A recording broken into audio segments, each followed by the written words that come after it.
So this is a very close bunch of garlic. Any guesses on why it's so close?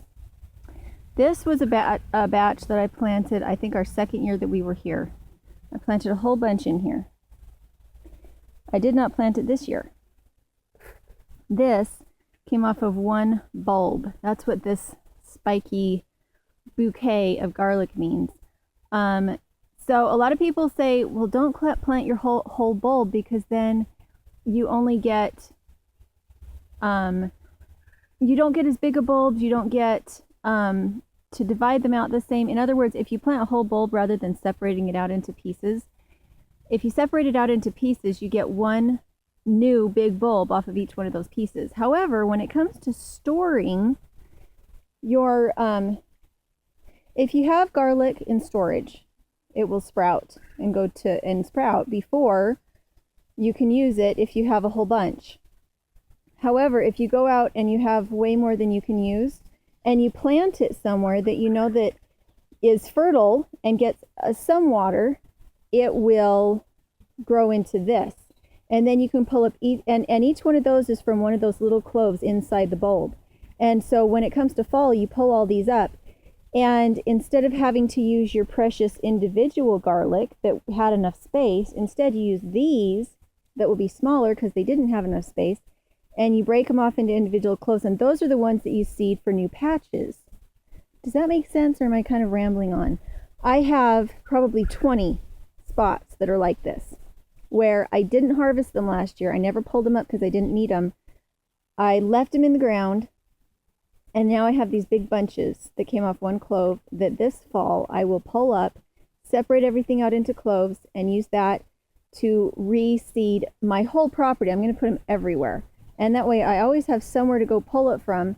And now that the permaculture is starting to work, and I have enough fertilizer and water built up in so many different places, now I have perennial garlic that comes up every year and reseeds, not so that I can harvest that to eat, but so that I can harvest it to reseed. And I go back to my individually planted ones that are further apart, and those are the ones that I pull up for our home consumption. And I have another one. I really wanted to show you the one that I planted my first year here. So I hope you don't mind if I just kind of gab while I walk up to it to show you the comparison. Sorry, I have to close this. Having all these multiple gates, if I ever did get a dog that wandered onto our property, having all these things that kind of look unnecessary and look like overkill, and they're not really dog proof. If a dog was really determined, it could get through.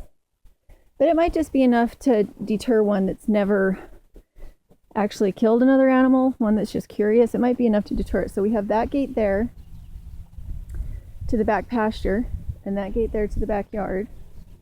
And then around the back, on the other side, I have a pallet set up. And then I have chicken wire along the bottom of every single fence that I have in the back. So again, it wouldn't keep out a really determined predator, but a slightly curious dog, it might keep that out. So back here, that was my old free-range rabbit run. Back here, I just haven't planted all over the place. I have these planted in my asparagus patch. You can see my asparagus. I need to come out and harvest it again. Some of them are going to seed. You can see that I have these garlic. Now I put tough quasi-perennial things in where they will be watered with other plants, as long as they're not too close. I don't want them to be so close that when I harvest them, I'm damaging the roots of a tree because the garlic was too close, and when I pulled it up, it damaged roots. So I put them where they'll get some water, but where they will not be the priority for the water. So this is where I planted a whole bunch of them last year, and then I just mulched them with rabbit manure, about 6 inches of rabbit manure all the way over it.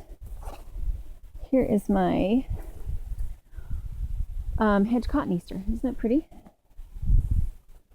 Anyway, this is the one that I wanted to show you. All this in here. I planted this my first year here.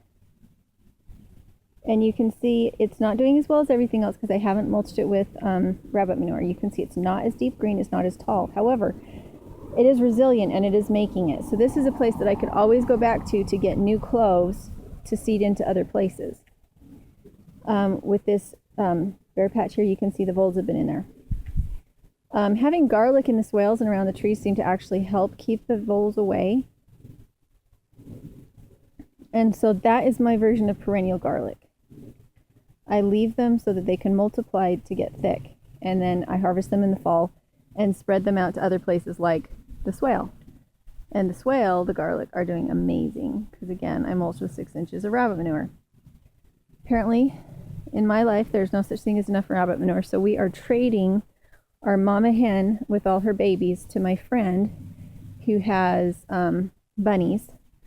Her bunnies had, some of them had 13 apiece, 13 bunnies this time around. And so those are not the ones that we wanted to get from her, but we're going to get another little family of bunnies to put up here to harvest manure from.